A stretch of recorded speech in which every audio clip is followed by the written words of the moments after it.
Hello everybody and welcome back to the Ōkami walkthrough. We're here in the Moon Cave. Oh god. The time has come to face Yamata-no-Orochi in his true form. Oh, this is going to be terrifying.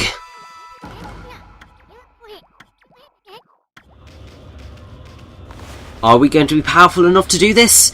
I have absolutely no idea. Thankfully we are at full health now because I've got 40 bloody holy bone M's. There's no way I'm not going to use one of them.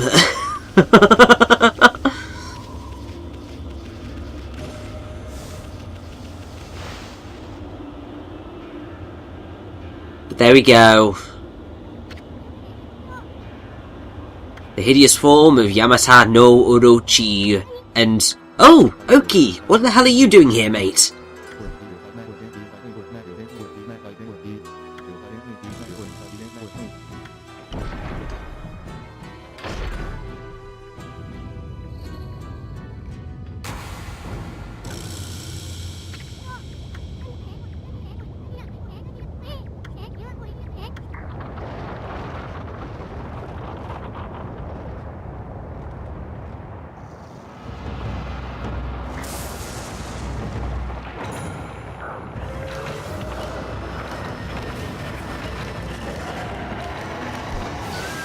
And there he is, the hideous golden form of Yamata-no-Orochi. And it's the real deal. He's not in the kind of weakened state he was the last time.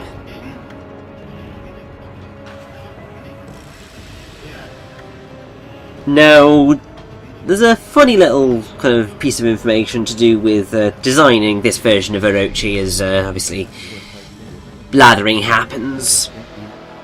But trying to design an ultimate version of the already final boss-like Orochi is enough to make a grown designer cry. The actual designer said, I gave it a Kinkakuji, which is the name of a famous golden temple in Japan, theme. Please do compare it with the original Orochi in the image scroll. And I have to say, sort of, although this version doesn't look maybe as threatening because he's golden rather than black, he is still a force to be reckoned with. Although that said, the fight is basically identical. Except I don't know. I can't remember whether we have just go straight into the fight, or whether we have a little bit of the foreplay that we had the last time as well.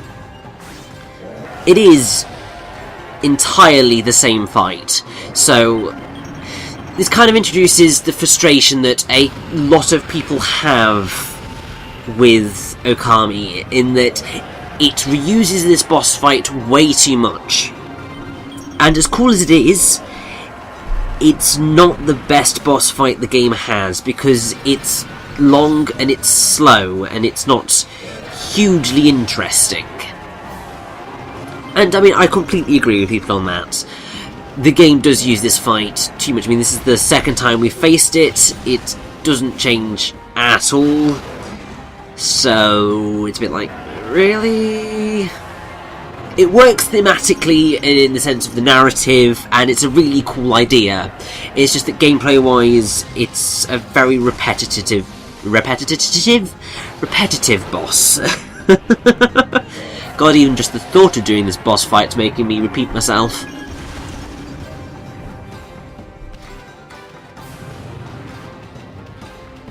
And so yeah, it is exactly like the last time, in that you've got to defeat 3 heads, then head up and destroy the bell on his back.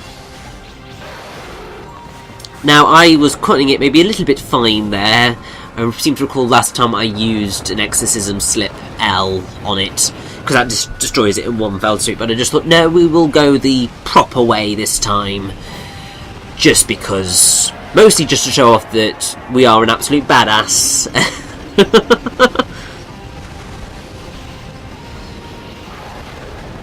But yeah, Orochi has more health here, so it is a frustratingly long battle. I mean, basically the entire first 10 minutes of this is entirely to do with this fight. The rest of it is new stuff. We have a lot of plot to take place.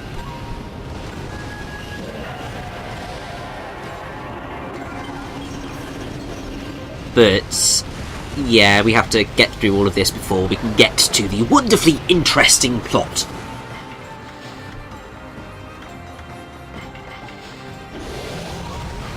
And this is the point where I begin using my sakes a lot more.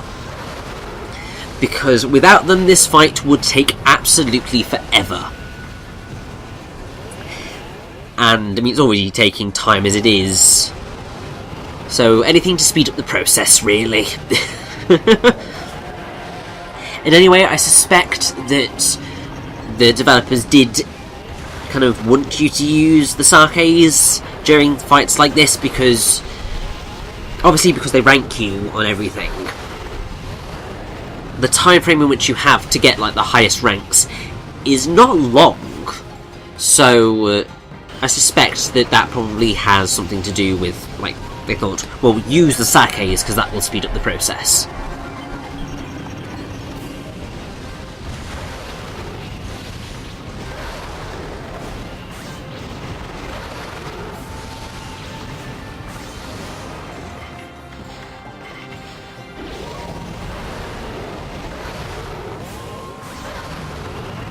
But yeah, I have very little else to say about Yamata-no-Orochi, which I haven't said already. Which is kind of a bit disappointing, but... well, these things happen. I mean, I suppose I could read you the bestiary entry, or at least the art book's variation of the bestiary entry for Yamata-no-Orochi. So the name Orochi refers to the peak of a mountain charged with spiritual energy. Appropriately then, the true form of the monster that threatened Kamiki village 100 years ago is massive. The golden aura surrounding him deflects any and all attacks. By masquerading as a female sacrifice, the hero Nagi was able to intoxicate Orochi with the 8 purification sake. Once the sake had robbed Orochi of his powers, Nagi was able to chop off each mammoth head one by one. At least that's how the legend went, obviously.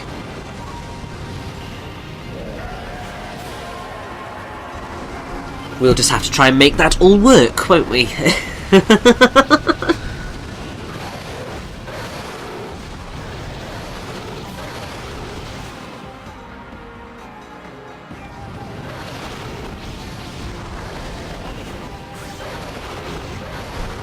And seeing as we are still fighting, let's see if I can find any fun, interesting facts that I haven't found already about Orochi. Probably not.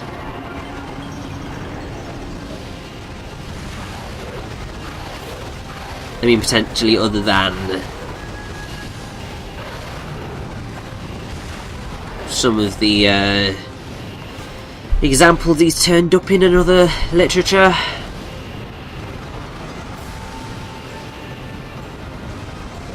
So, for example, Orochi is turned up in numerous of the Musou games, so like the Dynasty Warriors and stuff.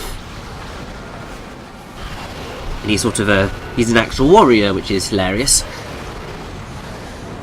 So, he's the titular antagonist of the Warriors Orochi series, and is the last boss for all story modes, because, I mean, it's kind of fitting, because Orochi, in Japanese myth, is such a kind of endgame type creature, that it makes sense for him to be the final boss in most other games. Not here, though. You also have Orochimaru in Naruto, who's probably the main character that I would associate with the name Orochi, because Naruto is probably one of the things that I have experienced more of. I actually finally finished the entire series not that long ago, considering the final volume actually only just got released in the UK a few days ago as of the time that I'm doing this recording. So yes, but anyway, we've defeated the true form of Yamata-no-Orochi, and so it's time to bring the pain down on him.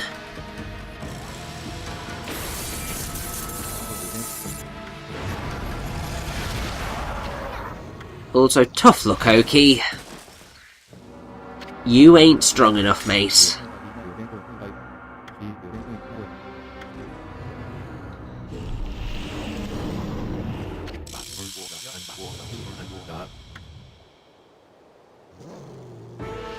And, oh, hell yes! Oh, how I've missed this music.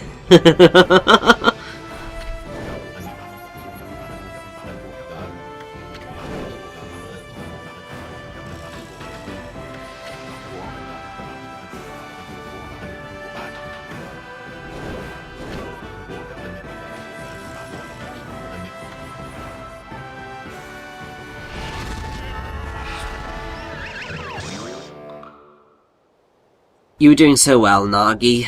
So well.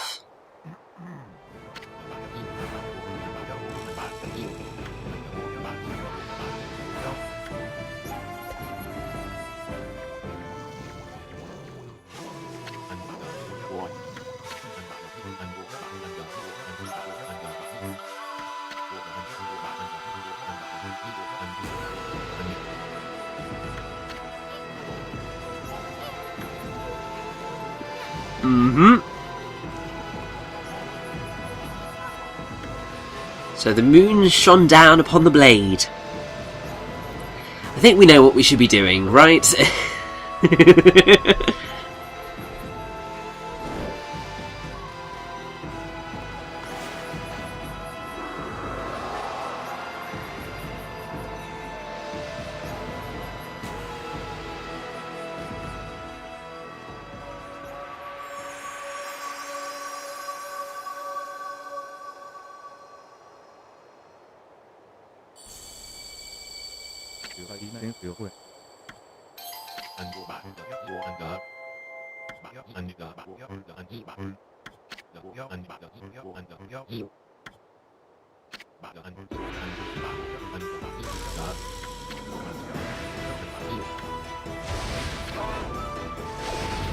Now, I'm purposefully cocking this up to show you what happens when you do fail, largely because it's hilarious.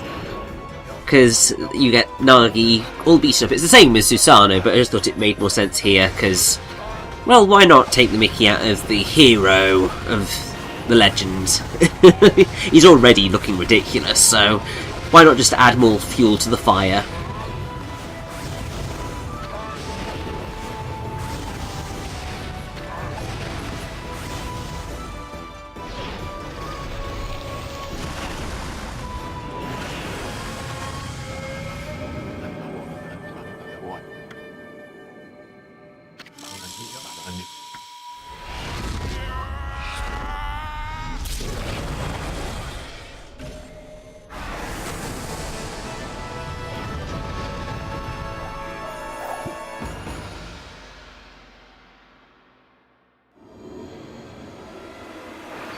There we go, we've rescued Lika and we've got a new glaive. See, I told you that we'd not really ever get to use that glaive that we just went and bought. Because this is the most powerful glaive in the game, the Thunder Edge.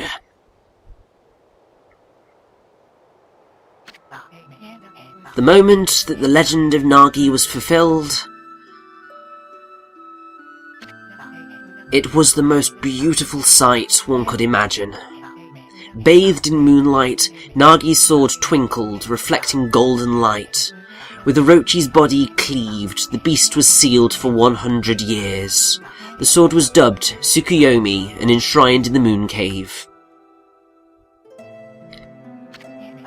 Little Lika, the Oina girl who had been tainted by Orochi's dark power, had her curse lifted and returned to normal. However, one man, Ōkami, did not show signs of recovery. Orochi's power had interfered with his most desperate attack. Despite the grave danger, Kotone did not exhibit the silver glow. Ōkami's heart burned at the thought of what Nagi's sword had wrought. Thoroughly humiliated and boiling with rage, he skulked away into the darkness, making sure that no one lay eyes upon him.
And after that miraculous situation in which Shiranui came and rescued Nagi, it's time for us to make our escape, otherwise we are going to hurt very, very badly.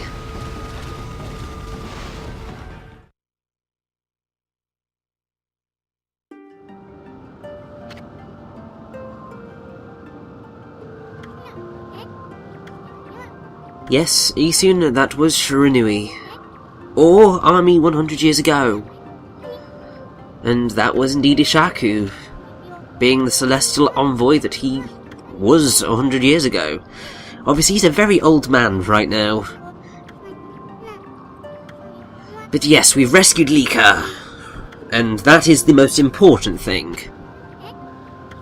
And I'm slightly concerned about this two owls business, because they are meant to be the two guardians of Izufuji, but also the twin demons, and I believe the twin demons may have had something to do with this. But also, the eclipse is starting. Time is running short. If we don't get Lika up to Izufuji, we are dead. In fact, we are deader than dead. We are extinct. And now we get another instance of the phenomenal giving Kushinada a ride. And I believe that this is actually the last instance of it ever playing.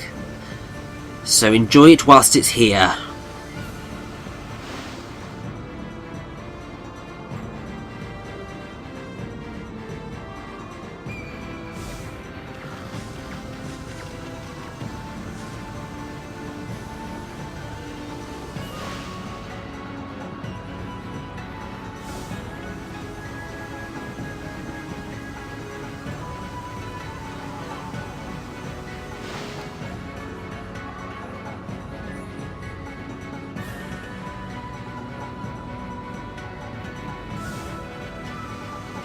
I mean, you can tell that things are going to hell because it's so dark in Kamui now. I have to say, I really do love this section of the game, just because it really does feel like you're coming up to the end game. It's just wonderful.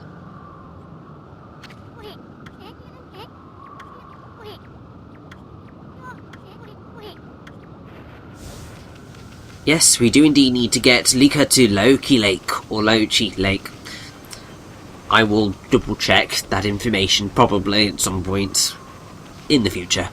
But the important thing is that we get Lika to that lake. Otherwise we're screwed! But also, I would say, if you want to prepare, now would be the time to do it, because you're about to go into the final proper dungeon of the game. So, look forward to that.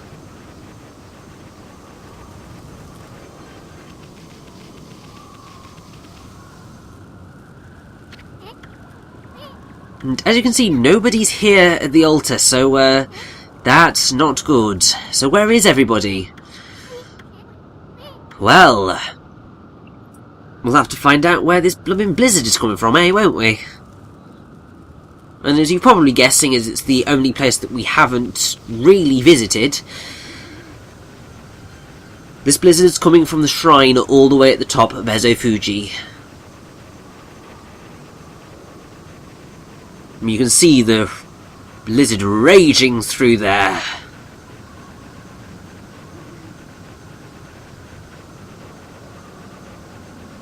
We're just going to have to do our best to sort this, really, aren't we?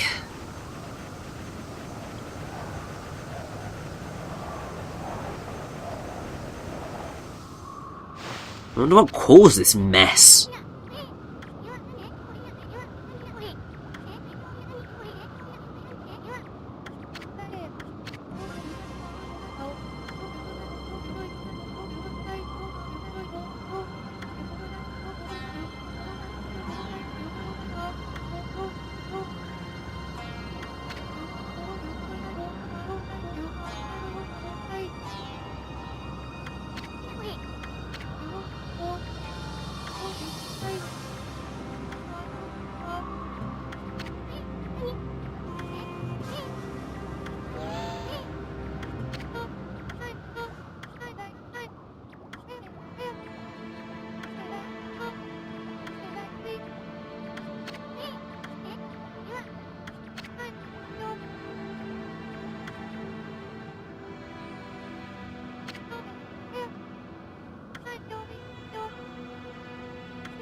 So Ōkami wasn't as bad as he first appeared to be. In fact, he's actually quite heroic. He's just very angry that he can't do anything. And I mean, when you feel that powerless, it's horrible. So, I think we're going to have to go and try and help him. We need to defeat those twin demons if we are to save the world.